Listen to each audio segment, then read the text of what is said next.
தேவராஜ்யத்தை குறித்து எங்களுக்கு சொல்லும். இன்னும் ஏதாகிலும் உண்டா? பயப்படாதே சிறுமந்தையே, உங்களுக்கு ராஜ்யத்தை கொடுக்க உங்கள் பிதா பிரியமாயிருக்கிறார். உங்களுக்கு உள்ளவைகளை விற்று பிச்சை கொடுங்கள். பழமையாய் போகாத பணப்பைகளையும் குறையாத பொக்கிஷத்தையும் பரலோகத்திலே உங்களுக்கு சம்பாதித்து வையுங்கள். அங்கே திருடன் அணுகுவதும் இல்லை, பூச்சி கெடுப்பதும் இல்லை. உங்கள் பொக்கிஷம் எங்கேயோ அங்கேயே உங்கள் மனமும் இருக்கும்.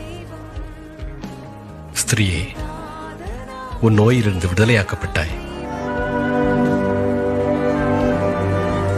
பாருங்கள், பாருங்கள், குணமாகி விட்டார். என்ன அற்புதம்! வந்து பாருங்கள், இவள் குணமடைந்து விட்டார்.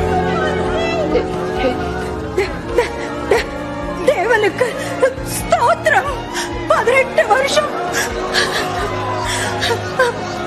தேவன் உம்மோடு இருப்பாராக. போதகரே, நாம் வேலை செய்வதற்கு 6 நாட்கள் உள்ள